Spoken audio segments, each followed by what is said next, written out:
I was 5-3 up at one point. Do you remember that? Oh, those dark, dark days. Back Indeed. in the day, you've won 4 on the spin now. I won 5 on the spin, so you have to win this week to match me, basically. Otherwise, I'm still better.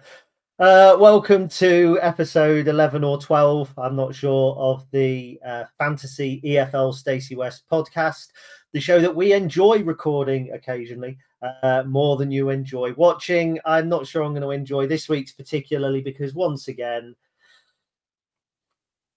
you won. I did. It's very satisfying. Yeah, so we had did we have a challenge last week? We did have a challenge, didn't we? Yes, we were only allowed to spend a total of 10%. So for those of you watching, I'm sure you're well aware of this by now, but for anyone new, on the Fantasy EFL site, it displays, if you search not that hard, it displays what percentage of the total player base, so always kind of punters who are playing the game, what percentage of us have picked each player in their team across the thousands of people that play. We decided that we were only allowed to select a grand total of 10% across our 7 players. So we couldn't select the obvious picks, if you will. So we kind of handicapped ourselves a little bit just to try and keep things a little bit interesting. We kind of said that whenever there's a full game week, we'll do that. When there's international breaks and kind of other restrictions, we'll maybe it's kind of restricted enough by that point. But last week, of course, was a full game week. So we put that kind of rule in place, and it did cause 2 relatively different teams, didn't it, in the end? It did. Now, I'm going to argue, you had a great week again because you were restricted and you picked a great team.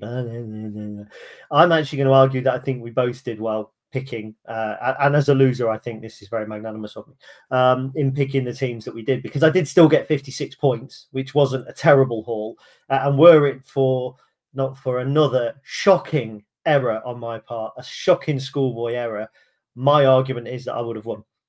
And we'll look at the teams and then I'll put my argument across. And I know that the counter argument is going to be, yeah, but you didn't. And I can't really win that argument. But the point is that I could have won. So let's have a look at the team. So this was my team. The glaring issue here is my captain, who is injured. So I wanted a West Brom defender. I fancied West Brom. I picked the wrong West Brom defender because had I captained Hegem, as we'll see, I would have had 34 points, coulda, woulda, shoulda. But instead, I captained a player who didn't play. I didn't look at my vice-captain, stupidly enough, this week, so it went straight to Alex Mowat, who scored 5 points across 2 games. Had I vice-captained Estevie, I would have been somewhere in the region. Woulda, shoulda, coulda. I don't think the rest of my points haul was particularly bad, apart from Will Grigg, who let me down. What was really frustrating is that I had 2 other strikers that I was potentially going to put in Joel Pirro and Jatta at Notts County, and they both scored. Woulda, shoulda, coulda. Also, Wimbledon in the bottom corner there, I was toying between picking Wimbledon and Derby. You picked Derby, I picked Wimbledon. Woulda, shoulda, coulda. And what's really frustrating is that's just 3 picks. The rest of my team I was relatively happy with, because this was the week where I went in on the double game week, 2 West Brom, 2 Burnley. You didn't. And it worked out for you, didn't it? It worked out okay. Yeah, as you mentioned, Derby there picked up 3 points. So obviously not a huge haul, but it was 3 more than Wimbledon, which helped. That's another rule that we implemented last week as well, in that we could only select teams in the bottom half, couldn't we? So we were... Yeah. We're not allowed to select the more obvious picks. We both went for Peterborough, and I went for Derby. Basically, I went for both teams in 13th place in the league. That was that wasn't necessarily intentional. That's just how it happened. So literally pick the teams at the top of the bottom half, if you will. But that helped. But yeah, the big difference here, of course, was Hegem. Captain Hegem. He played both games, scored well, 32 points. There was only 2 teams across the whole of the EFL that had 2 matches over this game week, and that was Burnley and West Brom. So you kind of went double down on as many Burnley and West Brom players as you could, and I tried to stay away from that completely by not picking either of them, because they were playing each other and I thought they were bound to take points off each other at some point. They couldn't both win both games they were playing, so I didn't pick them at the bottom. In fact, we weren't allowed to, were we? But in terms of the players, I kind of had a a slightly different way of looking at it, and it worked out okay. So they were decent scoring. So O'Connor there at defence with 6 points, Wild 6, Williamson with 5, and Barnett with 8. Like they're decent hauls. They're like solid points hauls without being outstanding. But yeah, the big one was captain in Hegem, who was obviously playing twice and performed well. And yeah, 82 points I think was reasonable. Just to kind of compare that though to the best scoring team across the whole of Fantasy EFL this week, a chap called N Jones with a team name Laken Arms scored 163 points in one game week, primarily because he captained Kwame Poku, who scored 29 points. So Kwame Poku, if you captained him, would have scored 58 points in on his own in this week. So, but we couldn't have picked him. Okay, in terms of overall scores, considering the handicaps, yeah, we're nowhere near the top scoring across the whole of the EFL. Now, let me put a couple of arguments to you. First of all, okay, you won the week. I don't think that you refusing to double down on the Burnley and West Brom players worked. I think it only worked because you picked the right West Brom player. Because as you say, your other players got 6, 5, 8, and 6. Whereas actually I got a 6 for Cullen, 10 for Mowat, and 17 for Esteve. If I hadn't dropped the ball here, and I know it's coulda, woulda, shoulda, but if I'd picked the right player, I think that my choices of going for the double game week players was absolutely justified. And as we said off air, and I'm going to take great pleasure in this as well, I class this as a moral victory, if I'm honest. It's the second moral victory defeat. So technically, morally, I'm 7-5 in the lead, although actually I'm not. But I think if I look at this, you add up the rest of the points outside of the Hegem and Ege issue, I actually picked a better team. And I got 5 points more than you. Yeah, but you did pick Sam Ege. But what I'm saying is, well, everyone knows what I'm saying because they'll look at that and they'll go, yeah, okay, 6 points, 5 points, 8 points, 6 points, very good. But Gary made the right choice to pick Mowat, although to be fair, actually, he was captain, wasn't he? So he probably only scored 5 points, but I would still have won. But anyway, I didn't. I'm not a bad loser. I can live with it. Well, just on that point, though, I wouldn't go so far to say is that not backing the double game week paid off. I wouldn't say it was a massive negative, though. I said if we picked the right players, it could justify it. And I feel like the players I picked kind of justified it without really standing out. So to be fair, but it was only, again, it was only 2 teams. It's not like there was a handful of teams that were playing twice this week. It was literally just 2 teams, and they were playing against each other in one of those fixtures. So that kind of swayed my decision a little bit. I think if we had lots of teams that were playing twice, it would maybe be a little bit different. But hey, to be fair, it works out. Barnett scored and only got 8 points, which I don't think is particularly great, because if you get a defender who keeps a clean sheet and makes a couple of clearances, he can beat that. So there is a certain weight towards keep certain players, and it's why I haven't been picking strikers. I did also note that Anthony had a late goal disallowed, didn't he, in the West Brom Burnley game, which I was incredibly thankful for. Alas, it did not matter. So, Christopher, who should people have been picking this week? Well, of course, you mentioned that there was Burnley and West Brom who played twice. So I'm actually going to kind of omit those players because, if you'd picked them, congratulations. We've mentioned there's some high-scoring defenders there. But what I think is always interesting is who had really good games individually. So firstly, the best goalkeeper this week was Ben Killiper Barnsley, who scored 10 points in a 2-0 victory against Rotherham. I haven't noticed this for any other goalkeeper this season. I'm sure there is one, but I haven't noticed. It's certainly a high-scoring one because he got himself 2 points for playing 90 minutes, 5 points for keeping a clean sheet, 2 points for an assist.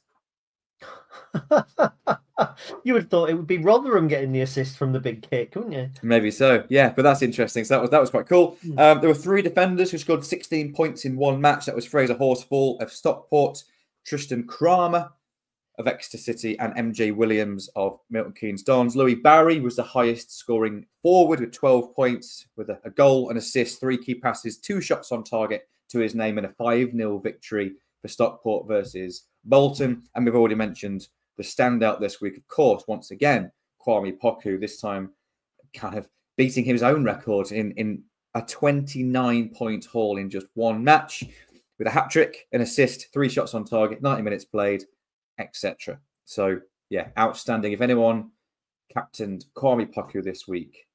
Congratulations. Do you think we've missed a trick? Not put. Oh no, Peter, we don't play this we week. Weren't allowed. Yes, yeah, they don't play this week, and we weren't allowed to pick him last week because he was picked by. Well, he on his own was picked by more than 10% of the overall player base, so he'd have taken up more than we was allowed to pick last week. Indeed.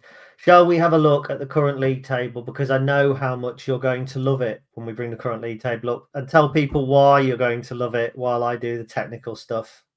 Oh, yes, please. So, I've obviously been behind Gary in the overall table for quite some time. And of course, my kind of reasoning for that is that I was late to the show.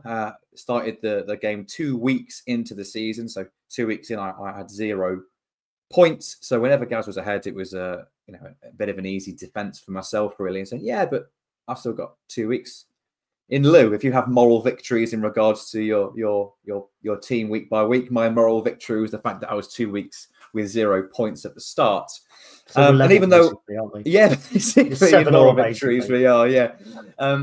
But in our kind of competition between each other, the overall league table doesn't count for anything. It is literally us versus each other week by week. However, it's quite nice that this week, primarily because of the fact that you picked Sam Adji, who was injured, and I picked a captain who was playing and scoring well. I'm now ahead of you in the overall league table as well. So that's, of course, great. Very, very right. I've heard enough of your voice. So we'll have a quick look down the league table. So Josh Jones, who's been on the show and will likely be on the show again, 120 points. He had Poku. Interestingly enough, given our 1% or our 10% spend, he also had Hestevi, Hegem. I think Brownhill was over, but Hegem and Hestevi, which both of us picked, although unfortunately I didn't pick Hegem, as we've said. So we were on the right lines. John Leonard, who's top of the actual Lincoln City fans, he had gone with the double game as well. Hegem, everybody picked Hegem. Did everybody know that Sam Adji was injured? So there we go. So they're the two really pushing at the top. And I mean, Josh they're both well up there nationally as well. So to be fair to them, Callum Anderson doing really well, tucked in there, a little bit of a different approach, but again, Poku. So it's kind of, we weren't expecting to be up that end because we didn't have the ability to pick a Poku or a Josh Madger or somebody like that. There's Amy Jones as well, making up the top 5. And I think they've been the top 5 for some while now. Is Ed Harrison.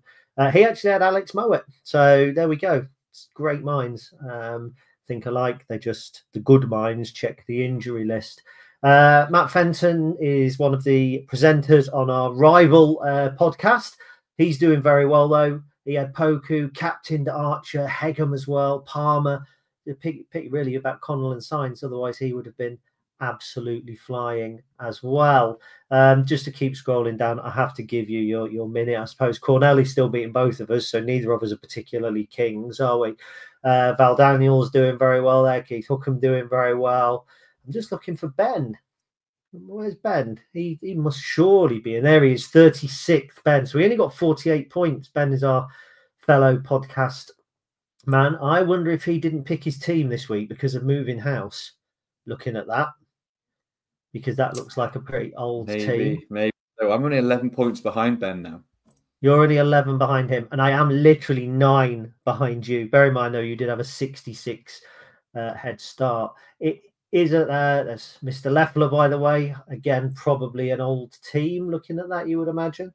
And when you get all the way down to the bottom, we know that some of these people down the bottom are no longer picking their sides, including definitely winning, who were definitely not. He's not having a great time down there at all. Oh, look, who's captain. Alex Mitchell got himself 9 points there. So Charlie's best mate in the world got the highest number of points that week.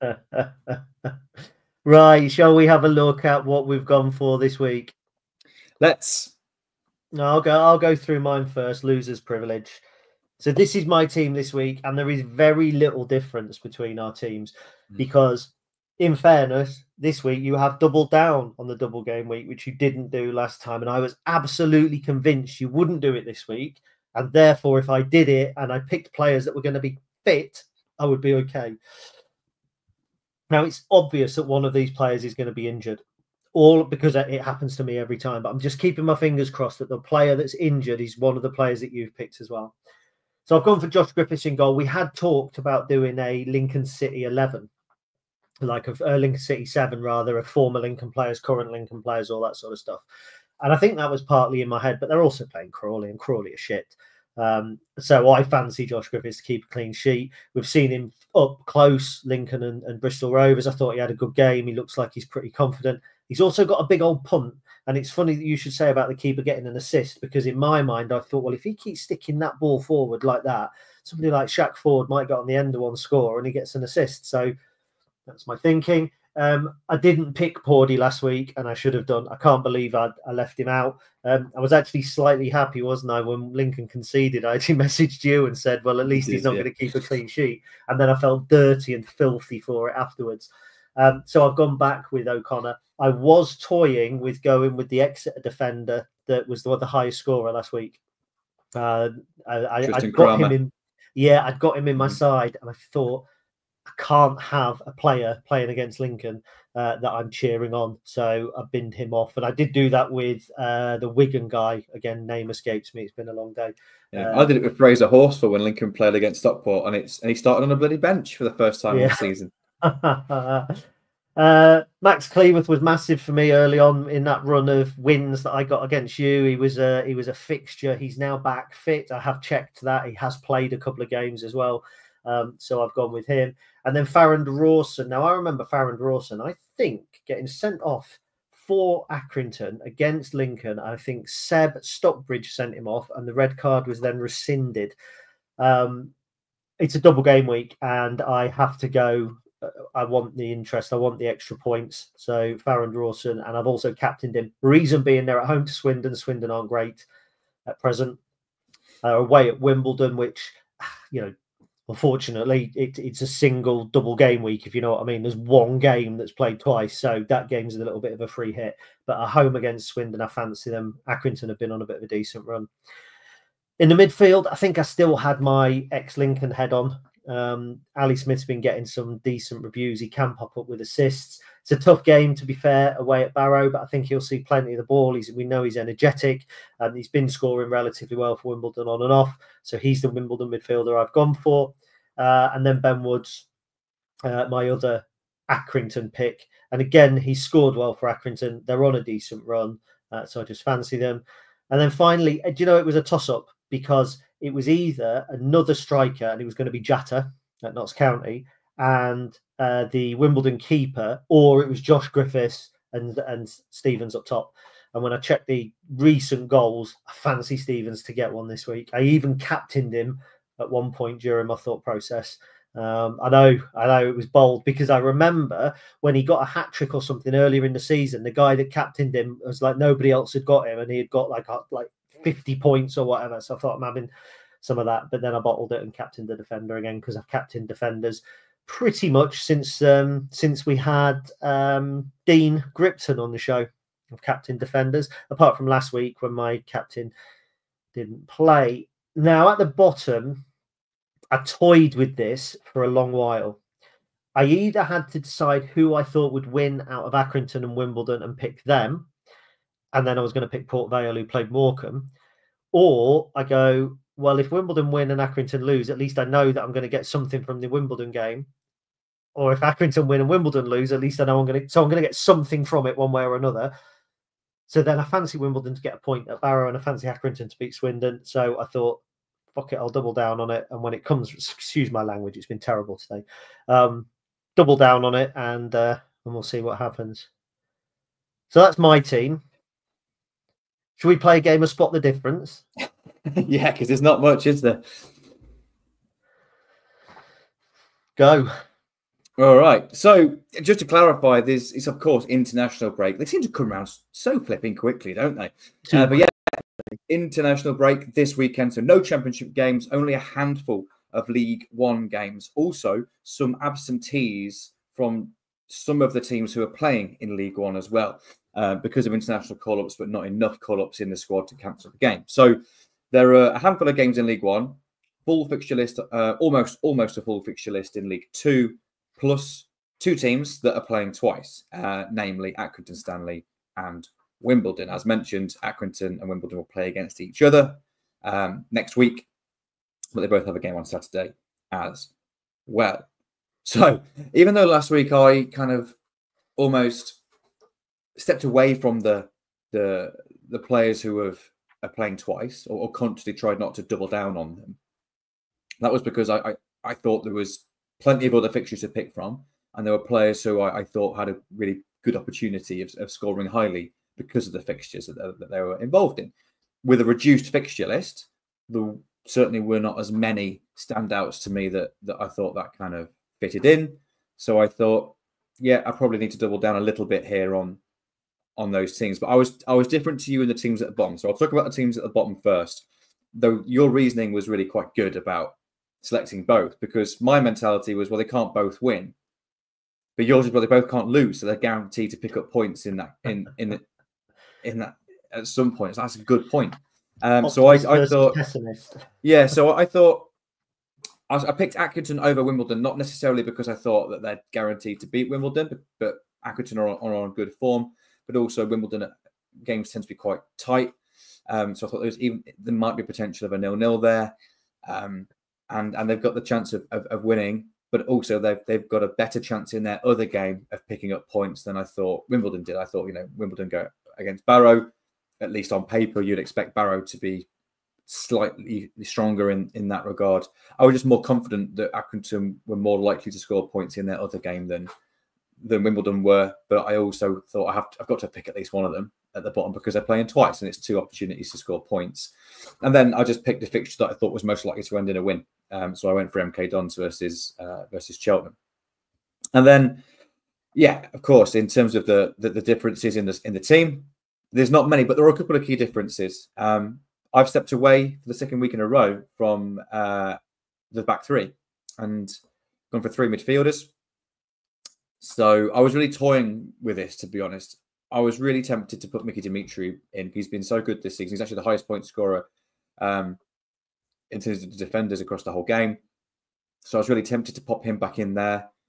But Crewe are playing against Notts County, who are strong. Crewe don't tend to concede many goals, but Notts County are a strong side. But in terms of their style, Notts County don't tend to cross the ball too often. They have the highest percent.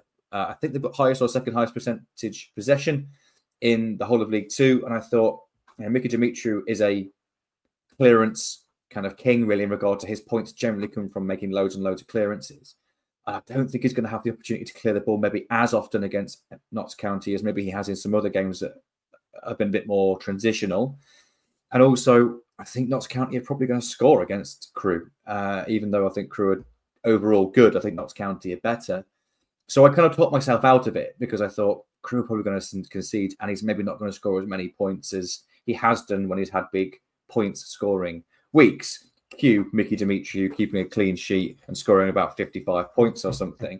And there wasn't really another defender that I really wanted to back. There was a few that I was toying with, but I really wanted to put Matty Stevens in as the forward. There wasn't any other forward in the whole of League One, League Two who was playing this weekend that I thought was reasonable to select. So I thought Matty Stevens there.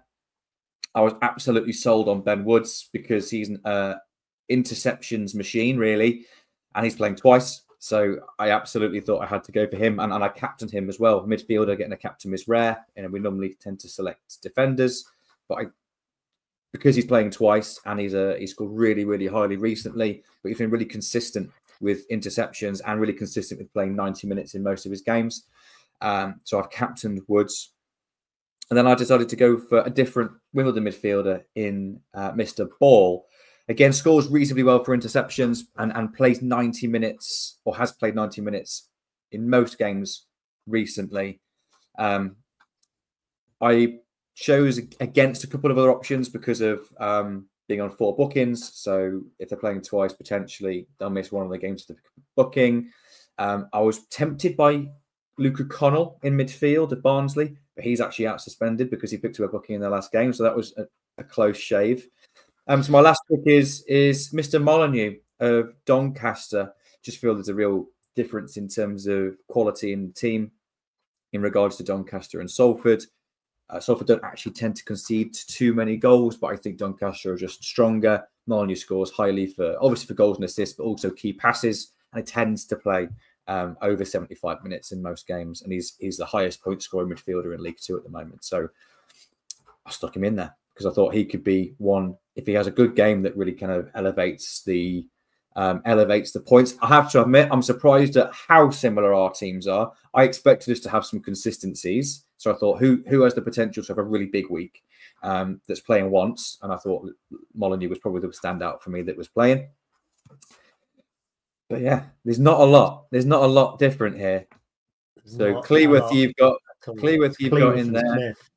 Smith, and of course, you've selected Wimbledon. I haven't, and for me, it's Molineux. It's it's selecting MK Dons, and it's Ball in there as well. And of course, the difference in you've selected a captain of Accrington Stanley who's in defence, and I've captained an Accrington Stanley midfielder. So that'll be now interesting to say. I've got a slight confession to make. Now, because I have had a habit of picking injured players of late, after I picked my side, I consulted Josh Jones. Oh, have you now? I did. And you know what he told me? Luke O'Connell was suspended. I had him in my side. So basically, you just asked someone else to do the research for you. No. I did research. Honestly, I did. Because there was I can't think who it was now. There's one of the Accrington or Wimbledon players that I wanted to pick, but they're on 4 bookings. Yeah, but I was rushing because obviously I have a little bit more work to do for this podcast than you, which unfortunately then cuts down on the amount of time I can put into my team. So I did have to outsource some of my research on this one occasion. I don't want to lose again because it's demoralizing. Do you know what? Actually, it really hacked me off this week. Good. I was really annoyed that I lost. I wasn't annoyed the week where I picked the Sunderland keeper because you had a great week, so I was happy with that. Because do you know what? Even if I'd picked the right team, you had a phenomenal week. You were right up there. But last week, that one error, picking one player instead of another because I was rushing picking my team, cost me a week, and it really did. Yeah, it did. It did annoy me. Not angry at you, just angry generally at the fact that such a basic error. So I did protect myself a little bit. There was nothing in our contract that said that we can't consult Josh Jones, who's right up there for the country. We probably should say that we can't do it again in the future to say. I reckon I get one consultation now to make up for it, and then that's it. No, I'm fine to go with that. I'm happy for that rule to be input now. You're doing it this week, and if you happen to win this week, I'll have another moral victory because you had some help. Well, it'll be your first moral victory, won't it? Because I've got 2 and you haven't got any moral victories at the minute. It's basically because I was 2 game weeks away at the start, behind at the start. Anyway, but yes, I'm happy for that rule to be input so that in every future week we cannot consult anyone else because I've not consulted anyone ever. So it just means you can't do it again. Well, you have the time, don't you? You have the time to put into it. Where I have a full-time job, Gary. I have to do graphics and videos and all that sort of stuff. So you have the time to do it anyway. So it's going to be an interesting week. I'm actually really looking forward to this week. I do like the partial double game weeks, where you're having to look at teams that you wouldn't normally look at.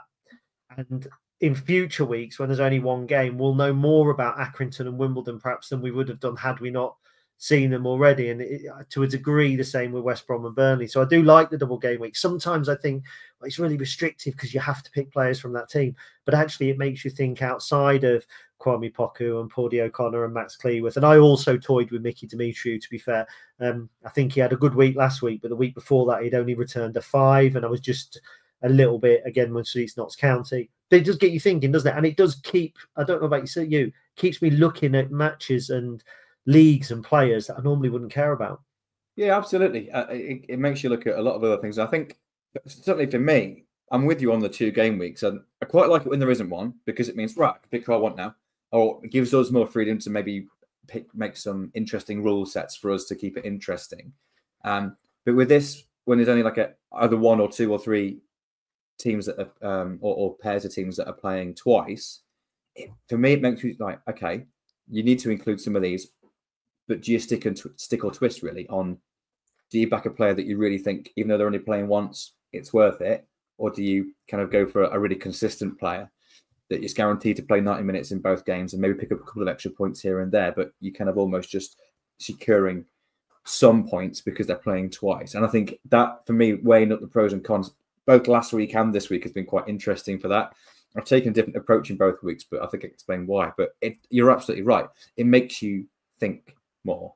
And for me, that just makes me enjoy the game more because it's not just turning up, I'll pick him, crack on. The fact that it's competitive between you and me makes it a lot more interesting for me. I care so much more about it than I would have done if I was just doing it recreationally.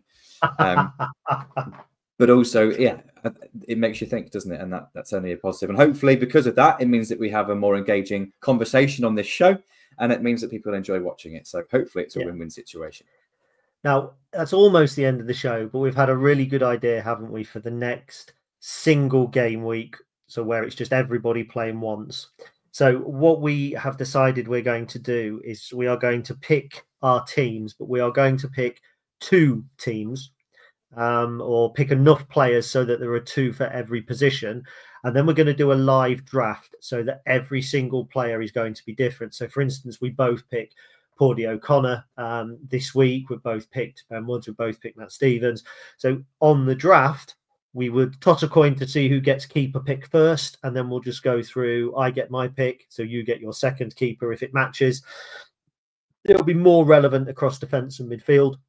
So it might be that you get your first defender pick, I get my second, etc., etc., and we see how we go. So we think that might be quite fun, and it'll make the bit where we're explaining our teams feel a little bit more inclusive. I'm not quite sure how I'm going to share 2 windows as we build the team, to be honest. We'll sort it. We'll sort it out in no shape or form. Technically, it might not be the best video, but if you're coming to the Stacey West for technically sound videos, you are genuinely in the wrong place. You are genuinely in the wrong place. Right, so that was our game week 12. It was actual game week 14. Thoroughly enjoyable for one of us, not so enjoyable for the other one, but there's always lessons learned. And in this week, the lesson was consult Josh Jones. Obviously, I can't do that again, but hopefully, having consulted him this week, I can claw it back. If I cannot claw it back, Chris is on the 1% rule next week, and I can captain Kwame Poku. Anyway, we'll take that off the screen. Don't know why we're still looking at that. Nothing more to be said. Up with Cole and I. Up substandard Liège again.